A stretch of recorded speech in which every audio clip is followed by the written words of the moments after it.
8.1 प्रस्तावना। इस इकाई में हम विश्व अर्थव्यवस्था में आम तौर पर अफ्रीका की स्थिति पर विचार करेंगे। अफ्रीकी महाद्वीप से हमारा अर्थ अल्जीरिया, मिस्र, मोरक्को, लीबिया, ट्यूनीशिया जैसे उत्तरी अफ्रीकी देशों व 7 उपसहाराई या गैर अरब अफ्रीकी देशों से भी है। 3 करोड़ वर्ग किलोमीटर के क्षेत्रफल में बसा अफ्रीका विश्व का दूसरा बड़ा महाद्वीप है। यूरोप अथवा संयुक्त राज्य अमेरिका से यह तिगुना बढ़ा है। भूमि की विशालता, जलवायु की विविधता तथा जनसांख्यिकी के कारण अफ्रीका का वातावरण अनूठा है।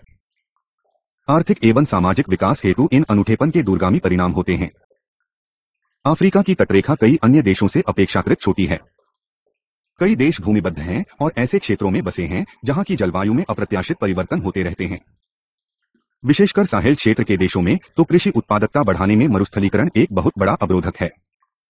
अफ्रीका में बृहत नदी व्यवस्थाएं नील, कांगो, नाइजर तथा ज़म्बेज़ी कम हैं और इनमें भी लंबी दूरी का नौ परिवहन संभव नहीं है। आंतरिक एवं अंतर्राष्ट्रीय यातायात में खर्चा बहुत अधिक है। संचार के साधन भी खर्चीले हैं। नई सहस्त्राब्दी का आगमन अफ्रीका की दीर्घकालीन आर्थिक अभिवृद्धि की संभावनाओं के आकलन का एक उचित अवसर है। इन देशों के समक्ष समस्याओं में समानता है, लेकिन इनकी आर्थिक संरचनाओं में विविधता है और विशेषकर 1970 के बाद से आर्थिक विकास की प्रक्रियाओं में भी विभिन्नताएं मिल जाती है। 8.2 अंतर्राष्ट्रीय अर्थव्यवस्था में अफ्रीका की स्थिति। अफ्रीका में खनिज तथा कृषि संसाधन भरपूर हैं। विश्व में प्लैटिनम समूह की धातुओं के ज्ञात भंडार का 90% अफ्रीका में मिलता है। इस प्रकार 85% क्रोमियम, 75% मैंगनीज तथा 50% सोने के भंडार अफ्रीका में स्थित हैं। यहाँ पर जीव जंतु तथा वनस्पति संसाधनों की बहुतायत है। प्रकृति ने बड़ी उदारता से इस क्षेत्र को नाना प्रकार की उष्णकटिबंधीय वस्तुएं प्रदान की है ताकि अफ्रीका की आंतरिक एवं बाहरी मांगों की आपूर्ति हो सके। लेकिन स्वाधीनता के बाद अफ्रीकी देश अपने संसाधनों को विकसित करने में असफल रहे। जनसंख्या एवं क्रय शक्ति के आधार पर अफ्रीकी अर्थव्यवस्थाएं छोटी हैं। महाद्वीप के 54 देशों में से लगभग 30 देशों की जनसंख्या 1 करोड़ से कम है, जिसकी वजह से वे विभिन्न औद्योगिक उत्पादों के लिए कारखाने स्थापित करने की दृष्टि से अच्छे बाजार नहीं हैं। कई वर्षों से अफ्रीका का समस्त विश्व उत्पादन में उसके सकल घरेलू उत्पाद ग्रोस डोमेस्टिक प्रोड्यूस GDP का अंश घट रहा है। 1960 में यह 1.25% था, जो और भी घटकर 1977 में 1.1% रह गया। यह प्रति व्यक्ति आय में गिरावट की और भी संकेत करता है, जबकि औसतन भूमंडलीय प्रति धाकती आय दुगुनी हो चुकी है। अर्थव्यवस्था के आधार पर अफ्रीका में विविध प्रकार के देश हैं। इनमें बोत्सवाना और मॉरिशस जैसी तेजी से अभिवृद्धि वाली अर्थव्यवस्थाएं हैं, जिनमें 5% प्रति वर्ष से ज्यादा की अभिवृद्धि है। दूसरे स्तर के वे देश हैं जहां पर 3 से 5% प्रति वर्ष की अभिवृद्धि है। कुछ मंद गति की अभिवृद्धि अर्थव्यवस्थाएं हैं जहां पर अभिवृद्धि दर 3% से कम है। और फिर बुरुंडी, ब्यूरंडी, कांगो, सेरेसियोन, सिएरा लियोन तथा सोमालिया जैसे अत्यंत गरीब देश भी है। क्षेत्र का सबसे संपन्न देश दक्षिण अफ्रीका है, जिसकी प्रति व्यक्ति आय $3,310 है। इसके बाद बोलायाना $3,070, नामीबिया $1,940, मालावी और मोजाम्बिक $200, जाम्बिया $330 और अंगोला $350 जैसे देश आते हैं। अफ्रीका में सकल घरेलू उत्पाद अधिकांशतः खनिज एवं कृषि क्षेत्र से बनता है। अन्य विकासशील देशों की तुलना में अफ्रीका के कुल देशीय उत्पाद में विनिर्माण उत्पादों का अंश अपेक्षाकृत बहुत ही कम है। उदाहरण के लिए 1995 में लैटिन अमेरिका का 21% और दक्षिण तथा पूर्व एशिया का अंश 24% था, जबकि अफ्रीका का मात्र 11.5% था। अफ्रीका का समस्त विकासशील देशों के विनिर्माण उत्पाद मूल्य मैन्युफैक्चरिंग वैल्यू एडेड MVA जोड़ में 1980 के दशक के मध्य में 6.9% का अंश था, जो कि 1995 में घटकर मात्र 5.5% रह गया। नई शताब्दी में प्रवेश करते हुए अफ्रीका के समक्ष विशाल चुनौतियां हैं। यहाँ लगभग 35 करोड़ लोग $1 या उससे भी कम प्रतिदिन पर जीवन यापन करते हैं। 15 करोड़ बच्चे गरीबी रेखा के नीचे रहते हैं। वास्तव में अफ्रीका ही अकेला एक ऐसा क्षेत्र है जहां इतनी विशाल गरीबी है। समस्त विश्व के प्रत्यक्ष विदेशी निवेश फॉरेन डायरेक्ट इन्वेस्टमेंट FDI को भंडार में अफ्रीका का अंश बहुत ही कम है और उसमें भी निरंतर गिरावट आ रही है। विश्व अर्थव्यवस्था में महाद्वीप बिल्कुल हाशिए पर पड़ गया है। इसका सूचक इस बात से पता चलता है कि इसके निर्यात का मूल्य बहुत ही कम है और विश्व व्यापार में स्वाधीनता के पश्चात अफ्रीका का अंश लगातार कम होता जा रहा है। 1980 एवं 1990 के दशकों में अफ्रीका भारी विदेशी ऋण से पीड़ित था। 1970 के दशक के $425 अरब के विदेशी ऋण की राशि बढ़कर 1980 में $104 अरब और 1986 में $171.3 अरब हो गई। लेकिन उपसहाराई अफ्रीका में विदेशी ऋण की राशि में कमी आई। 1995 के 235 अरब डॉलर से यह 1999 में 215 अरब डॉलर और 2001 में 203 अरब डॉलर हो गई। इसका कारण यह था कि 1998 से कुल ऋण प्रवाह नकारात्मक थे, अर्थात बाहरी प्रवाह आंतरिक प्रवाह से बहुत अधिक थे। इसी काल के दौरान गैर ऋण द्वारा निर्मित प्रवाही में उल्लेखनीय वृद्धि हुई। लेकिन इसके बावजूद ऋण सेवा के भार में कमी नहीं आई, बल्कि उच्च ऋण सेवा दरों के कारण समाज सुधार कार्यक्रमों तथा उचित आर्थिक परियोजनाओं पर बुरा असर पड़ा है। 8.3 स्वाधीनता के उपरांत अफ्रीका का आर्थिक निष्पादन एक विहंगम दृष्टि। स्वाधीनता के उपरांत अफ्रीका के आर्थिक विकास के अनुभव को 5 चरणों में बांटा जा सकता है। प्रथम चरण 1965 से 73 स्वाधीनता के तत्काल बाद का चरण है, जिसमें तीव्र आर्थिक विस्तार हुआ। यह विस्तार तेल की कीमतों में पहली बार वृद्धि तक चलता रहा। दूसरे चरण 1973 से 80 में अफ्रीका तेल की कीमतों में पहली वृद्धि तथा विश्व आर्थिक मंदी से समायोजन करता रहा। तीसरे चरण 1980 से 85 में तेल की कीमतों में दूसरी बार वृद्धि हुई, जिसके साथ समायोजन करने के परिणामस्वरूप व्यापार में अतिशय हानि, विश्व में भारी ब्याज दर तथा बाहरी वित्तीय प्रवाह में कटौती से अफ्रीका को जूझना पड़ा। चौथे चरण 1986 से 1995 में अंतर्राष्ट्रीय वित्तीय संगठनों ने अफ्रीका को इस शर्त पर वित्तीय अनुदान दिया कि वह संरचनात्मक समायोजन कार्यक्रमों स्ट्रक्चरल एडजस्टमेंट प्रोग्राम्स SAPS द्वारा आर्थिक सुधार करे। अंत में पांचवा चरण 1998 से 99 था, जिसमें कुछ सीमा एक आर्थिक उपलब्धि हुई। लेकिन शीघ्र की एशिया में वित्तीय संकट आ जाने के कारण पिछली शताब्दी के अंत में वस्तुओं की कीमतों में कटौती हो गई।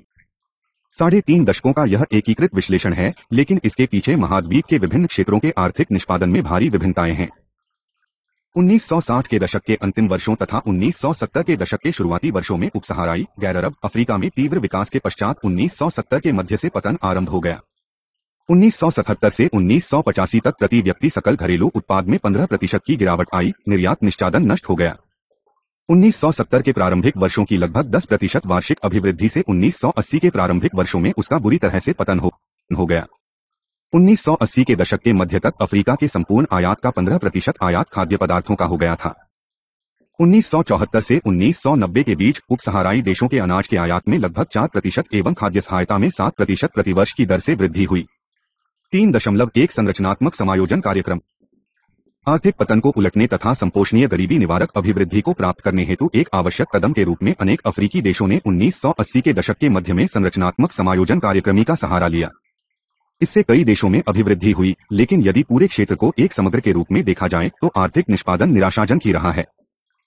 इस गमय आर्थिक विकास ने सुधार प्रक्रिया पर ही यह विवाद छेड़ दिया है कि क्या अफ्रीका का गंध निष्पादन आवश्यक नीति सुधारों पॉलिसी रिफॉर्म्स को लागू करने में असफलता को दर्शाता है, या यह सुचार कार्यक्रमों की ही परिकल्पना की विफलता है?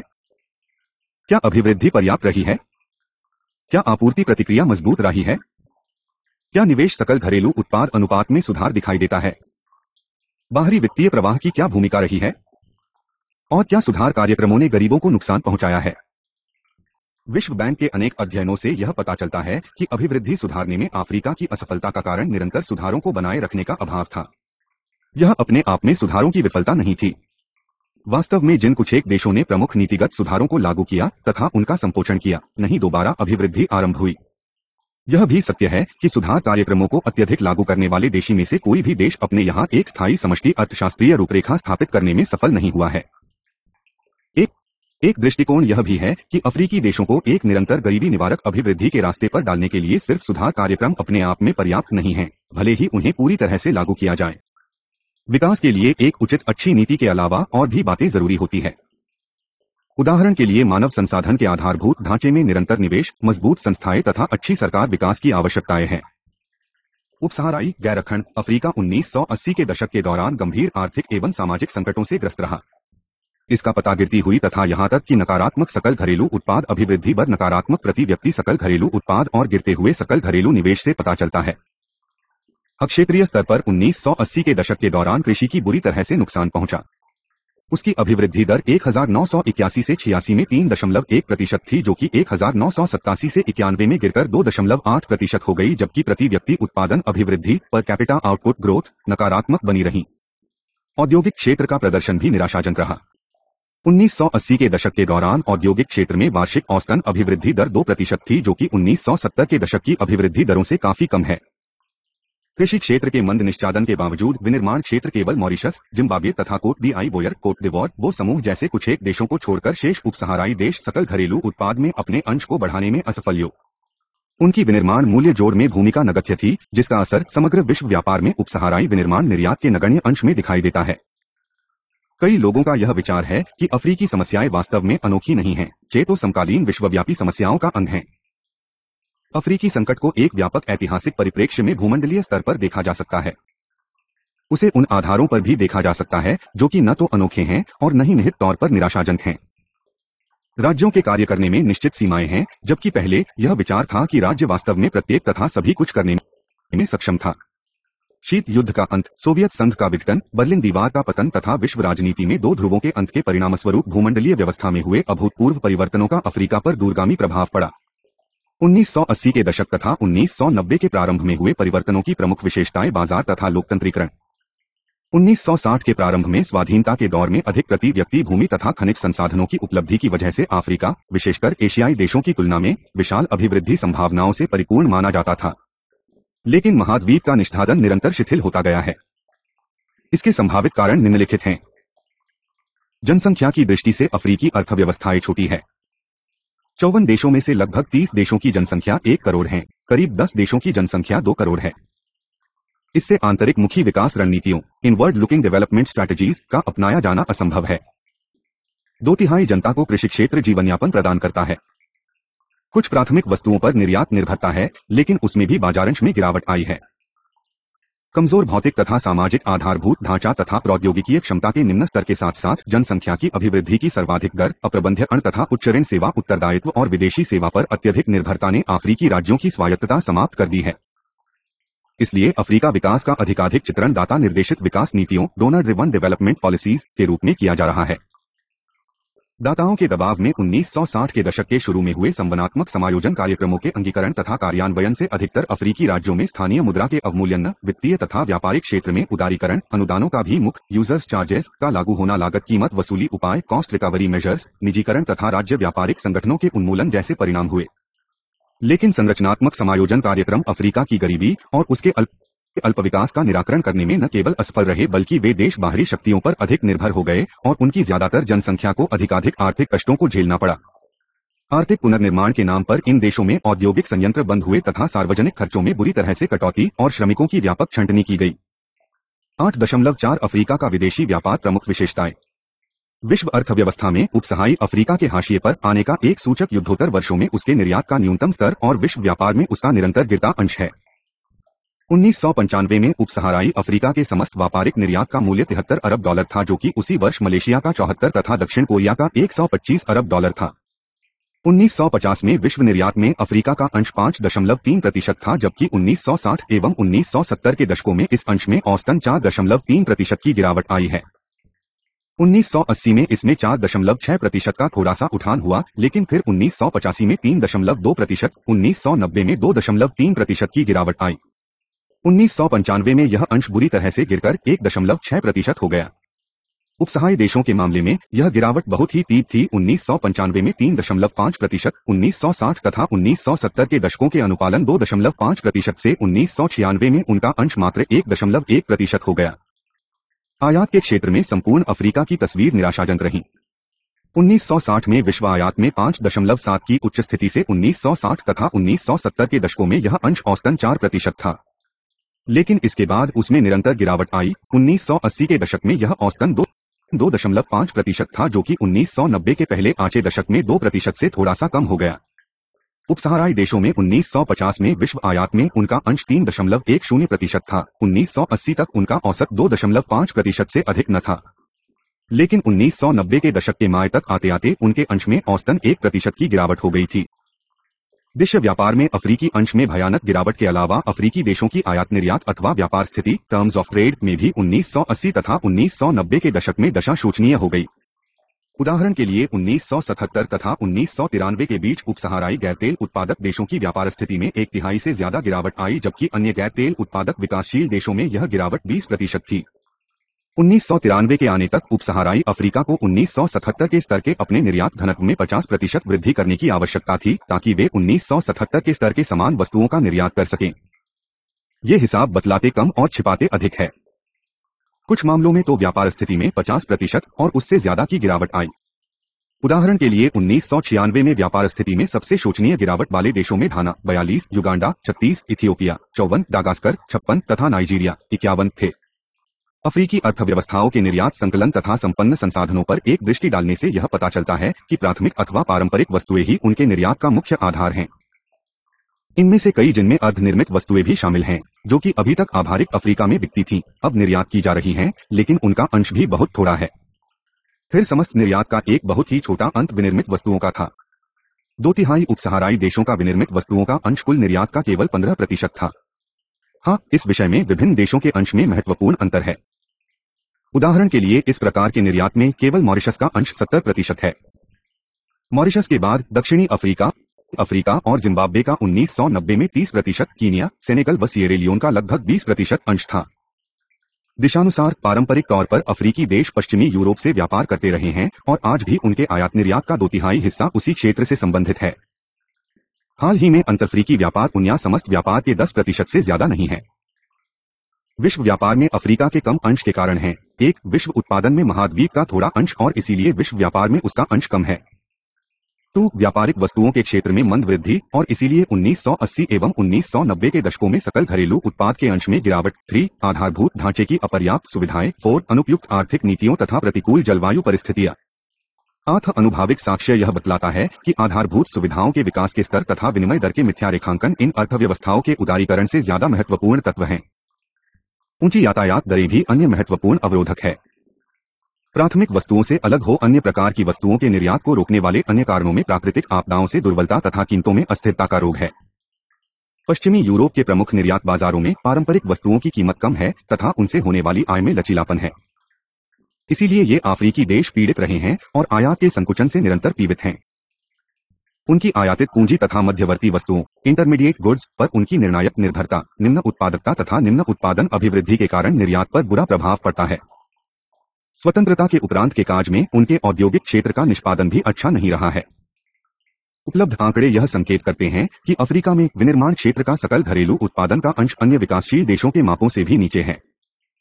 उदाहरण के लिए 1996 में अफ्रीका में यह मात्र 11.5% था, जबकि लैटिन अमेरिका में 21% और दक्षिण तथा पूर्वी एशिया में यह 24% था।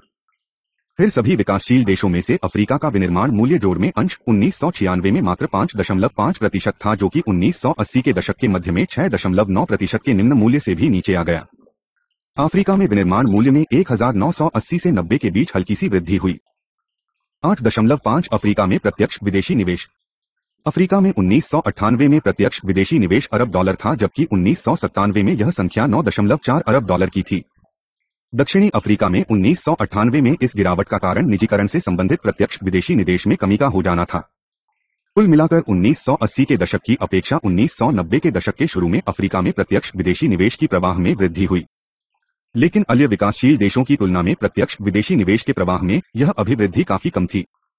विकासशील देशों में प्रवहमान कुल प्रत्यक्ष विदेशी निवेश में से अफ्रीका का अंश 5% से भी कम है, जबकि वहां प्रत्यक्ष विदेशी निवेश की संभावना काफी अधिक है। अफ्रीका में प्रत्यक्ष विदेशी निवेश का प्रवाह कुछ देशों तक सीमित है। नाइजीरिया तथा निक में 1998 में कुल प्रत्यक्ष विदेशी निवेश का 1/3 प्रवाह हुआ। दक्षिणी अफ्रीका, बोत्सवाना, कोटे दे इवोर, कोट डी आइवोयर और ट्यूनीशिया अन्य मुख्य देश हैं जहां पर प्रत्यक्ष विदेशी निवेश का प्रवाह हुआ। इनके अलावा 1991 से 98 के दौरान अफ्रीका के 33 न्यूनतम विकसित देशों लीस्ट डेवलप्ड कंट्रीज में प्रत्यक्ष विदेशी निवेश में वृद्धि हुई। उनका अफ्रीका में 1990 के दशक के शुरू में कुल प्रत्यक्ष विदेशी निवेश प्रवाह में 20% अंश था और यह संख्या 1998 तक 25% के करीब पहुंच गई थी। 1990 के दशक के दौरान प्रत्यक्ष विदेशी निवेश में वृद्धि के लिए Kenya, Ethiopia, Mozambique, Uganda, Tanzania तथा अंगीला जैसे भूमध्य रेखा के पास बसे देश उत्तरदायी थे। प्रत्यक्ष विदेशी निवेश प्राकृतिक संसाधनों कीनिया, विनिर्माण तथा सेवा इथियोपिया एवं मोजाम्बिक, तेल एवं प्राकृतिक गैस अंगोला जैसे क्षेत्रों में हुआ। अफ्रीका में प्रत्यक्ष विदेशी निवेश के परंपरागत स्रोत फ्रांस, इंग्लैंड, संयुक्त राज्य अमेरिका और कुछ सीमा तक जर्मनी तथा जापान रहे हैं। हाल ही में कनाडा, इटली तथा हॉलैंड भी प्रत्यक्ष विदेशी निवेश की आपूर्ति के महत्वपूर्ण देश बने हैं। 1997 में सूची में सबसे ऊपर अमेरिका, कुल प्रत्यक्ष विदेशी निवेश $3.7 अरब था। उसके बाद बेल्जियम 1.2 अरब डॉलर, इंग्लैंड 1 अरब डॉलर तथा फ्रांस 60 करोड़ डॉलरों प्रमुख निवेशक थे। विलय तथा अधिग्रहण दक्षिणी अफ्रीका में प्रत्येक विदेशी निवेश का चरित्र चित्रण करते हैं, क्योंकि विदेशी कंपनियों के लिए कई अफ्रीकी कंपनियों अच्छी साझेदार कंपनियों मानी जाती थीं। नई सहस्त्राब्दी में खदान, विनिर्माण तथा दूरसंचार जैसे क्षेत्रों में उच्चतर प्रत्यक्ष विदेशी निवेश की संभावनाएं हैं। दक्षिण अफ्रीका में प्रत्यक्ष विदेशी निवेश को प्रभावित करने वाले तत्वों में दक्षिण अफ्रीकी विकास समुदाय south African development community sad के अंतर्गत प्रादेशिक एकीकरण का अनुगम तथा बाजार उदारीकरण, अमेरिका तथा यूरोपीय संघ के साथ व्यापार समझौते और आंतरिक आर्थिक एवं राजनीतिक घटनाएं जैसे तथ्य शामिल हैं। प्रत्यक्ष विदेशी निवेश का एक रोचक पहलू उसका अफ्रीका से बाह्य प्रवाह आउटफ्लो है। विकासशील देशों से कुल प्रत्यक्ष विदेशी निवेश बाह्य प्रवाह का यह 5% से भी कम है। 1998 में अफ्रीकी पारराष्ट्रीय निगमों ट्रांसनेशनल कॉरपोरेशंस TNCS ने लगभग 2 अरब डॉलर का निवेश किया। दक्षिण अफ्रीका ने नामीबिया, स्वाजीलैंड, लेसोथो तथा मोजाम्बिक जैसे पड़ोसी देशों में निवेश किया। मॉरिशस दूसरा महत्वपूर्ण देश है, जिसने 1990 के दशक के दौरान भारत में 90 करोड़ डॉलर का निवेश किया। भारत तथा मॉरिशस के बीच दोहरा कर निवारण संधि है, जिसमें निवेशकों को फायदा होता है। 44 अफ्रीकी निवेश उत्प्रेरक एजेंसियों इन्वेस्टमेंट प्रमोशन एजेंसीज IPAs पर संयुक्त राष्ट्र व्यापार एवं विकास परिषद UNCTAD द्वारा किए गए एक सर्वेक्षणानुसार 2000-03 के दौरान अफ्रीका में प्रत्यक्ष विदेशी निवेश के लिए वातावरण में महत्वपूर्ण सुधार हुआ है और अफ्रीका की नकारात्मक छवि में परिवर्तन आया है। सर्वेक्षण में दक्षिण अफ्रीका, नाइजीरिया, बोत्सवाना, कोटे द इवोबर और ट्यूनीशिया सहित 30 से ज्यादा देशों में व्यापार के लिए उपयुक्त मैत्रीपूर्ण व्यापारिक वातावरण होने के कारण उन्हें प्रत्यक्ष विदेशी निवेश के लिए सबसे अधिक आकर्षक स्थल के रूप में चित्रित किया गया है।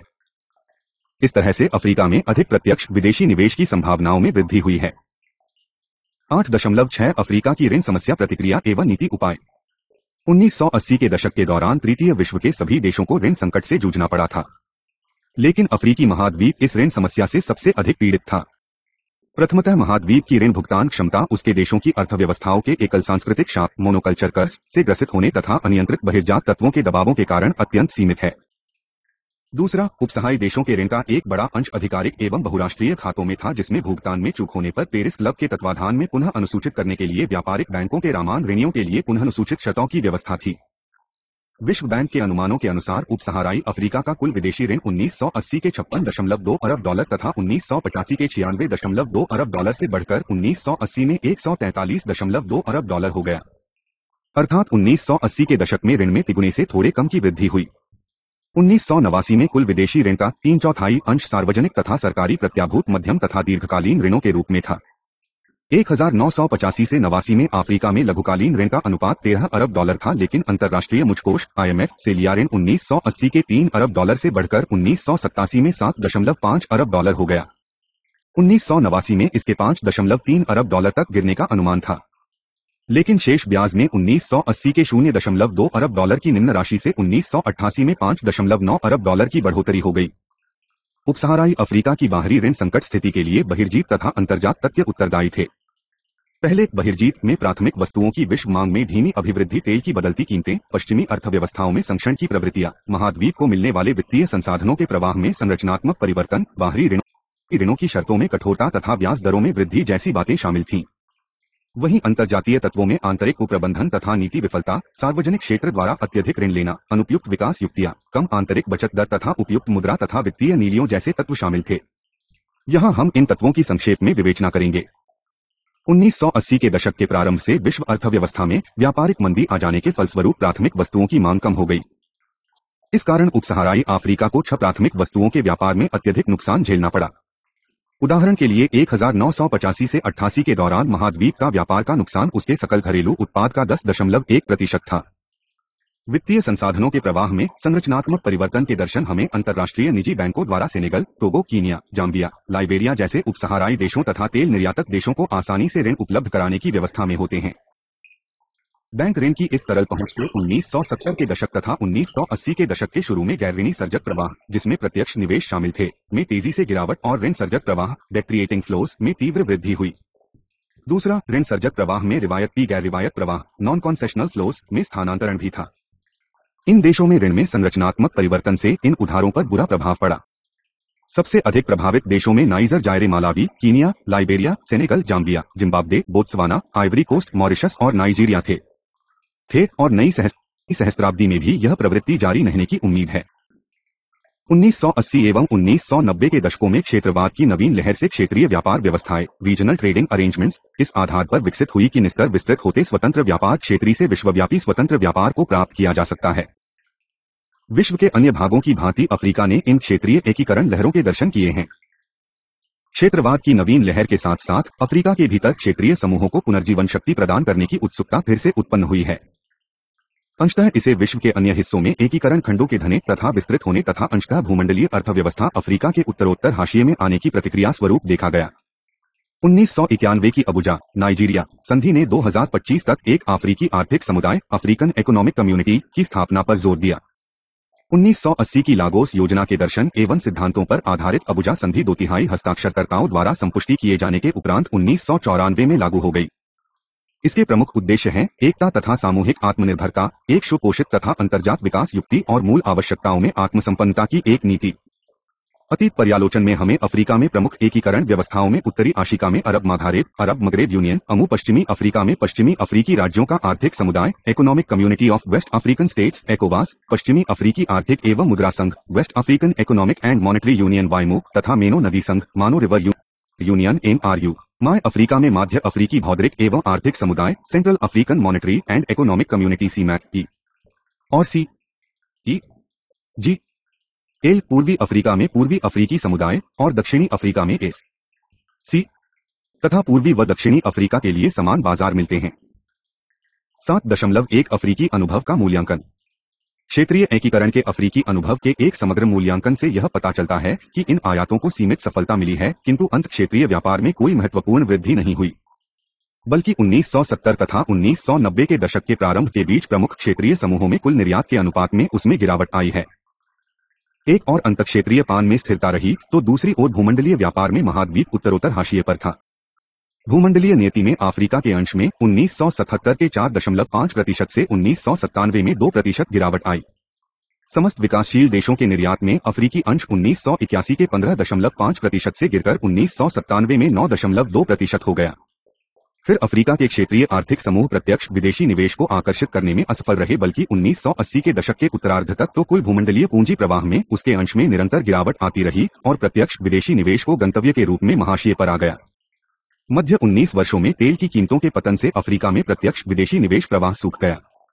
1970 में विकासशील देशों के कुल प्रत्यक्ष विदेशी निवेश प्रवाह में अफ्रीकी अंश 23% था, जो 1997 में मात्र 4.7% रह गया। इस प्रकार की स्थिति के लिए उस स्थायी तत्वों का हम वर्गीकरण 3 समूहों में कर सकते हैं। पहला, इन देशों की सर्वनात्मक विशेषताएं एक सफल क्षेत्रीय एकीकरण के विरुद्ध थीं। दूसरा, एकीकरण परियोजनाएं तथा कार्यक्रम वांछनीय परिणाम देने में विफल रहे। तीसरा, कार्यान्वयन संबंधी विफलताएं भी सीमित परिणाम के लिए उत्तरदायी थीं। लेकिन इन तत्वों का महत्व विभिन्न क्षेत्रीय एकीकृत प्रदेशों में अलग अलग है। इस प्रकार यह पता चलता है कि क्षेत्रीय एकीकृत प्रदेशों में अंत क्षेत्रीय व्यापार लगभग स्थिर हो गया है अथवा उसमें कुछ गिरावट आई है। इसके अलावा इस काल के दौरान कोई संरचनात्मक परिवर्तन नहीं हुआ। लघु आय तथा अधिक अंतःदेशीय दूरियां जैसे संरचनात्मक तत्व काफी सीमा तक व्यापार के लघुपनत्व की व्याख्या करते हैं। फिर महाद्वीप ने ऐसी किसी विशेषता का प्रदर्शन नहीं किया है जो सामान्य तौर पर सफल व्यापार केंद्रित क्षेत्रीय एकीकरण योजनाओं के साथ जुड़ी होती है। समग्र अफ्रीकी अभिवृद्धि तथा विकास को प्राप्त करने के उद्देश्य से केवल व्यापार केंद्रित उपागम की बजाय किसी और रास्ते को अपनाना होगा। इस संबंध में जैसा कि उग्र बतलाया गया है, 1991 की अबुजा संधि पहले के प्रतिमानी की अपेक्षा अफ्रीकी उत्पादक क्षमताओं को एकीकृत करने तथा अफ्रीकी संस्थाओं के निर्माण करने में न केवल एक नए उपागम का काम करेगी, बल्कि अफ्रीका तथा शेष विशेष के बीच नए संबंधों की स्थापना भी करेगी। पहले के प्रतिमानों की अपेक्षा अबुजा संधि के अंतर्गत एकीकरण के प्रतिमान को एक दीर्घकालीन विकास राजनीति के रूप में सोचा गया है। इस मुक्ति का सबसे महत्वपूर्ण उद्देश्य अफ्रीकी महाद्वीप में